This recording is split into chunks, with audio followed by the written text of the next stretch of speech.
Hey everyone, welcome back, and let's write some more neat code today. So today let's solve the problem, minimum difference between largest and smallest values in 3 moves. Idea is we're given an input array, something like this, and we're allowed to actually remove up to 3 elements from the array. So we could remove 1, 2, 3, or we could just do 2, or just do 1, or just not remove anything. But the idea is that after removing some elements, there should be at least 1 or 2 elements left over, and those are going to be the minimum and maximum respectively. They could be the same element, but basically we're going to take the absolute difference between these two values. In this case, the absolute difference is 3. And what we're trying to do is minimize this number and then return it. So in this input, actually, if we remove 3 elements, it doesn't really matter which ones we remove because we're only going to have 1 element left over. And so obviously the minimum and the maximum is going to be the same in that case, and it's going to be 0.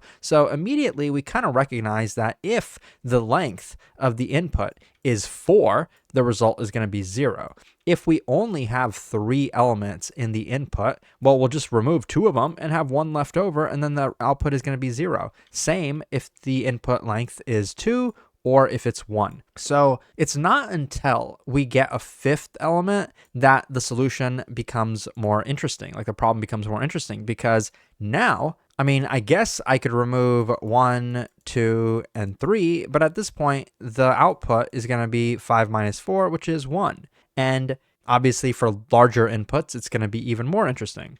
Consider an input that looks something like this. As you can see, I've actually sorted it this time, and that's on purpose because think about it. When we're given the input array, the minimum is all the way at the left. The maximum is all the way at the right. If we delete from here, or here, or here, or even here, doesn't matter because the result did not change. We did not change the min or the max. The result is only going to change when we change the minimum or the maximum. But even that is not enough because think about this. If I remove all 3 of the minimums, right, we change the minimum from 1 to 2, then I get rid of 2, and then I get rid of 4. So probably should have used a different color for this, but you get the idea. We remove all 3 from here. Now the result is going to be 12 minus 7. That's 5. But if we did the opposite, if we instead removed all 3 from the right side, now we're left with 1 and 4. And that's going to be 4 minus 1. That's going to be 3. That's smaller than the 5 that we had earlier. But even then, what we're kind of realizing is that we remove 3 elements total. At most, we can either remove from this end or this end, and those are the only ends that matter. Removing from anywhere else literally does not matter. But the question is now, how much do we remove from each side? Like, these are the possibilities. We remove 0 from here, and we remove 3 elements from this side. That would look like this. Or we remove 1 element from this side and remove 2 elements from this side. That's again 3 total. So then we have 2 over here. Or we could remove 2 here and then 1 here. That would be 2 and then 1. Or we could remove 3 from this side and then nothing on this side. So a 0 here. So these are the only possibility. There's literally only 4 possibilities. So if we can take this input and get it in sorted order, the problem becomes really easy because this is the solution now. If I remove nothing from here and 3 from here, what we're looking at is this and this value. Because if 3 values are removed from here, we're only looking at these 2. Otherwise, we're looking at the first index here, and we remove 2 from here, so we're going to be looking at this index, right? We take the difference between these 2. In the other case, we are 1 over. We're over here, 2 removed from here, 1 removed from this side. That would be something like this. And the last case is going to be 3 removed from the left over here, 0 removed from the right over here, and then take the difference. So if you were paying attention, this is actually a 2-pointer technique. It's kind of the sliding window pretty much. I don't know if it's technically the sliding window or if it's technically the 2-pointer technique, but it doesn't really matter because it's pretty easy to code up either way. We have a pointer over here. We have a pointer over, like, take the last index and then shift 3 to the left because we need to have basically 3 values outside of the window. So we look at this window. Right? The fact that this is of size 3, by the way, is a coincidence. It might not be size 3. Like, consider if the input was like of size 10, then we'd remove 3 elements and then the window would be of size 7. So just keep that in mind. But the fact that there are 3 values outside of the window, that's intentional. So This would be our first window. Our second window would be over here, just shifting by 1. The third window would be over here, and the fourth window would be over here. There's always going to be exactly 4 windows. That's an important observation to make because it pretty much implies that there's always going to be 3 values outside of the window. Those 3 values are here right now. So this is the first solution I'm going to be showing you. Obviously, it seems pretty simple, like it's just checking 4 different windows. But remember, we do have to sort the input before that. So time complexity is going to be n log n. The second solution I'm going to show you is going to be a bit more efficient. It's going to be linear time. So stay tuned for that one as well. What I'm going to do is, first of all, sort the input. That's very, very important for this first solution. And then I'm going to declare the result and I'm going to return it. Now, since we're trying to minimize this number, we should set it to a really large value. I'm just going to set it to infinity. And then we're going to try to minimize it. We want to loop 4 times. And so I'm going to use a variable called L. And it looks like a 1, but it's an L. And we're going to go 4 times from the beginning of the array. So left is going to be the left pointer of our window. And I'm going to have another variable R, which is the right pointer of our window. It's not super crazy to calculate. The last index would be this, length of nums minus 1. Now, we want to shift 3 more to the left, so we're going to do minus 4. But at the same time, we want to add the left index because the first time the left index is going to be 0. So we're going to get the fourth to last index. Next time left is going to be 1. So we're going to kind of shift the right pointer by 1 each time. So this is our way of doing that. If we just had this portion, we'd have the exact same right index every time. That's not what we want. We want to shift this the same way that we shift the left pointer. That's why we have plus L. Next, we want to minimize the result.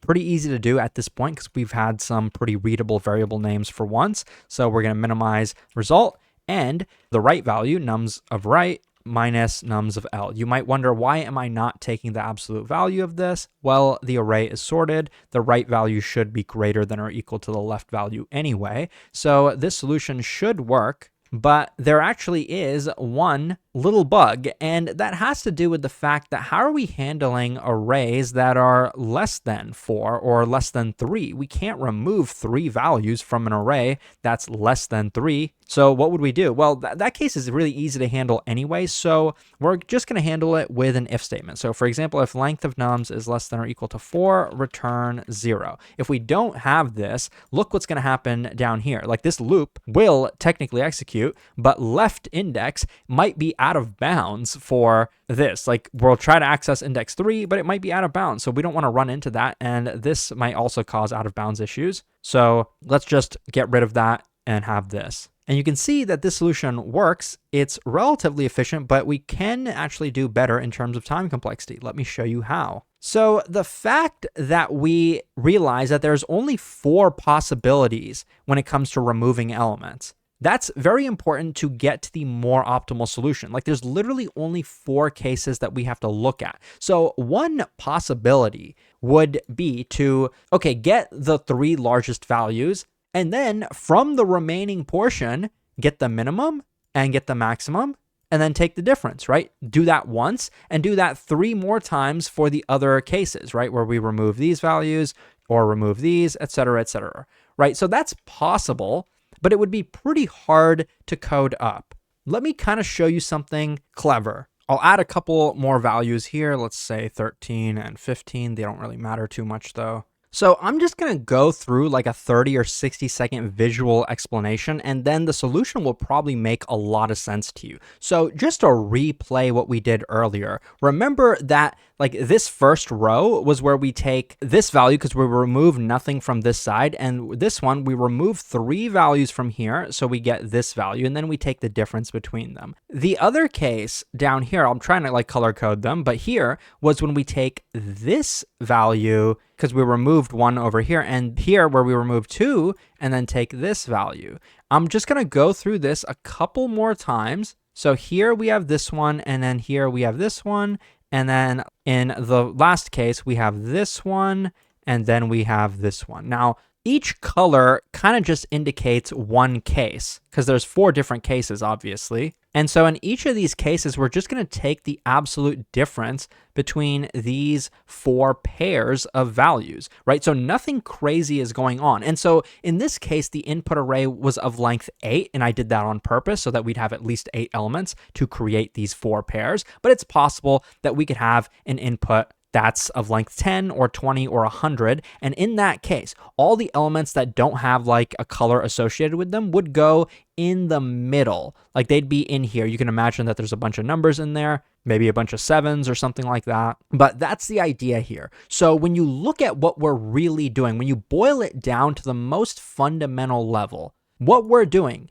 is every single operation that we're going to be doing will not touch any of those numbers in the middle. I'm just going to leave like this big white spot here in the middle just to kind of indicate that, though it is pretty messy, I admit. But notice, literally none of these lines is touching any of those elements. So what I'm getting at is we can actually solve this problem by getting the minimum 4 elements and by getting the maximum 4 elements. And then just do this. With those 4 minimum and maximum elements, get the smallest element from the minimum and the smallest element from the maximum, and then just take the difference between those two.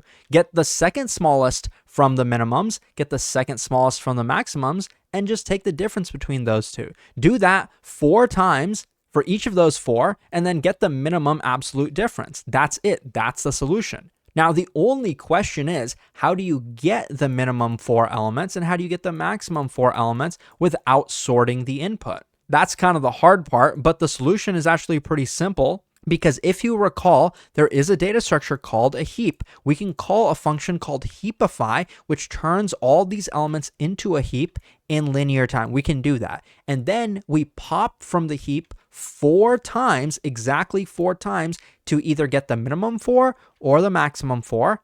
And so that would be 4 times log n in terms of time complexity. So overall, this is a linear time operation to get the minimum 4 and maximum 4. Now, if instead we wanted the minimum n or the max n elements, then it's not going to be efficient. But the fact that it's a small number, only 4, makes it efficient. Therefore, we can get these elements in linear time. And that's why we can solve this in linear time. So let's code it up now. So we're going to have that same condition here, but the next thing I want to show you is how to get the minimum 4 and maximum 4.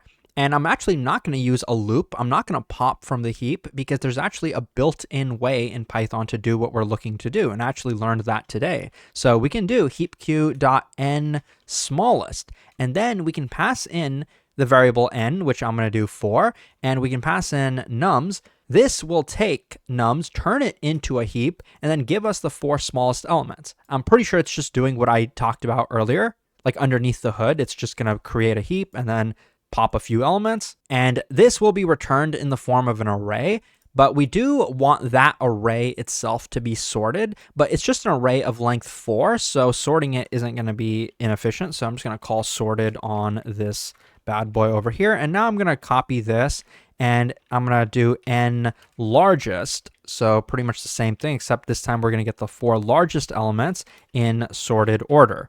And so once we have that, we're pretty close to solving the problem. We'll have kind of the boilerplate down here, but now we're going to iterate again exactly 4 times. I'm going to say for I in range 4, we're going to take the smallest element from min 4. So let's say min 4 at index I.